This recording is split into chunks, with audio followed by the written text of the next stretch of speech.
amigos, bem-vindos a mais um programa da nossa série Mundo em Debate. Meu nome é Marcelo Corrêa e hoje estamos aqui para falar do assunto Venezuela.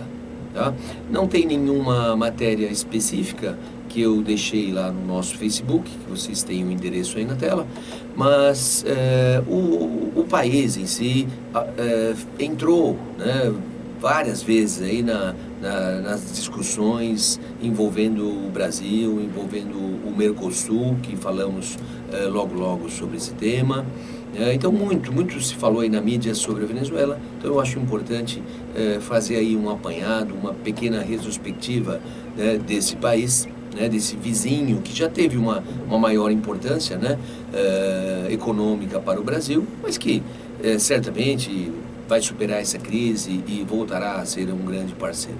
Bom, a Venezuela, um país de aproximadamente 30 milhões de habitantes, né, nosso vizinho aí da região norte, e um país que tem como sua maior riqueza o petróleo, né, e que na década de 70 se beneficiou bastante das altas, né, das sucessivas altas do preço, em especial 73, data conhecida como o primeiro choque, 79, data conhecida como o segundo choque do petróleo, né? Então foram momentos assim de alta valorização do petróleo. Mas nos anos 80, né, já na primeira metade da década, o preço do petróleo deu alguns sinais de queda, né? E isso provocou uma crise grave na Venezuela. E dessa crise, né, a medida adotada pelo governo foi, o que é meio comum, né, infelizmente, a realização de cortes em gastos sociais, né, em programas sociais, o que causou uma grande revolta, em especial em 1989, né, um levante popular, sem nenhuma liderança muito clara, né? Mas um levante popular conhecido como Caracaço. Isso já em português, né? Caracaço seria a referência a Caracas, capital da Venezuela, né? E esse movimento acabou dando força a uma ala do exército.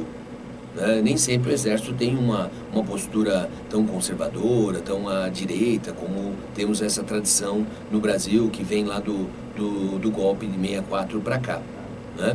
Bom, então, uma ala do exército, uma ala onde um tenente-coronel chamado Hugo Chávez começava a ganhar maior projeção, né? E ele criou o chamado Movimento Bolivariano Revolucionário. E esse movimento ganhou força com essa insatisfação popular, né? E ele ganhou, né, então, essa projeção nacional. Ele não tinha essa projeção, né? Ele, depois, em 92, ele criou o movimento bolivariano. Em 93, ele esteve por trás de uma tentativa de impeachment, né, do governo do presidente venezuelano.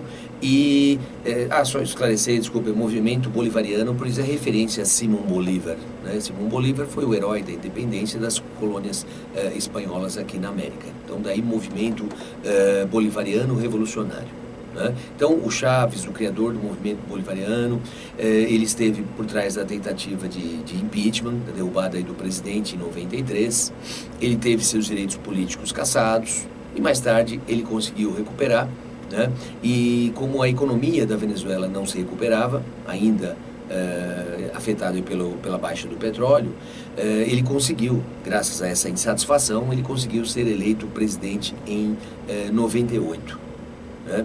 E em 99 ele anunciava a chamada Revolução Bolivariana, que estava baseada em uma nova Constituição priorizando os investimentos sociais. E, coincidentemente, ele pegou um momento onde a economia chinesa crescia muito e passava então a consumir petróleo como em nenhum outro momento, né, da história.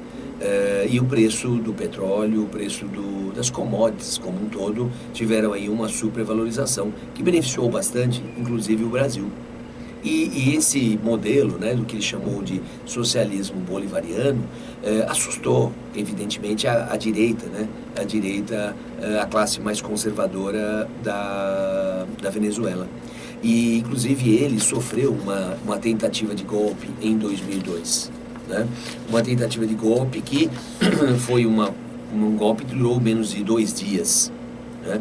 E chegaram até, através da CNN, anunciar que ele já havia sido deposto, que havia um novo governo, né? A CNN chegou a dar a notícia de que um novo governo já havia sido empossado, né? E na época, aliados do Chaves ligaram de dentro do Palácio do Governo dizendo que não, que Chaves estava num lugar seguro e que um novo governo não havia tomado posse coisa nenhuma, né? Tem até mesmo um filme, A Revolução Não Será Televisionada, que mostra essa farsa em torno do golpe, né, da tentativa de derrubar Hugo Chávez. E ele, voltando em menos de 2 dias, ele ficou ainda mais forte, conseguiu ser reeleito em 2006, né, e quando ele conseguiu ser reeleito, com o petróleo no preço mais alto da história, ele botou em prática o que ele chamou de socialismo bolivariano.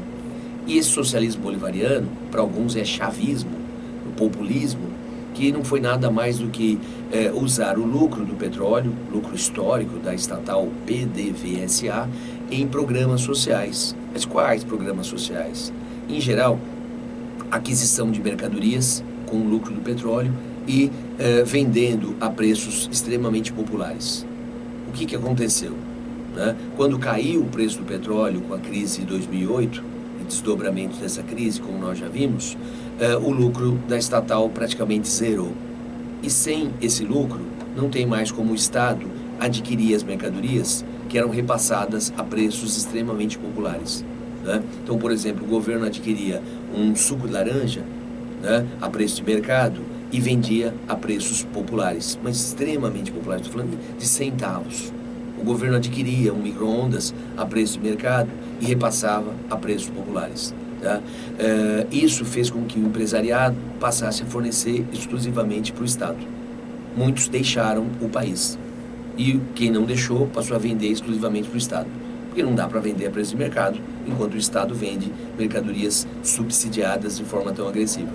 Quando o governo perdeu os recursos com a baixa do preço, o preço do petróleo hoje está basicamente 1/3 do que estava. Então não há lucro, né? Todas as companhias petrolíferas se desvalorizaram.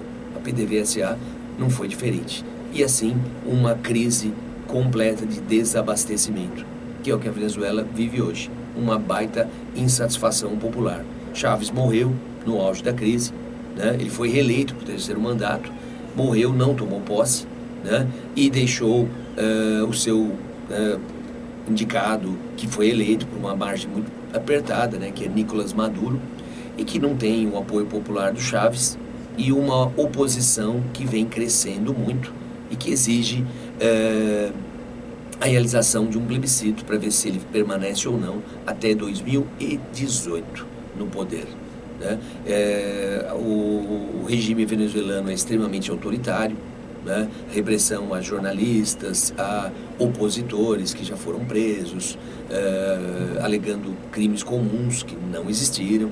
Então o clima está muito tenso, muitos venezuelanos estão buscando viver no Brasil, né? O clima é de grande tensão, isso nos envolve diretamente, não só perdendo esse parceiro, não só o fluxo migratório em direção aqui, como também compromete o próprio desempenho do Mercosul, né? Já que a Venezuela faz parte.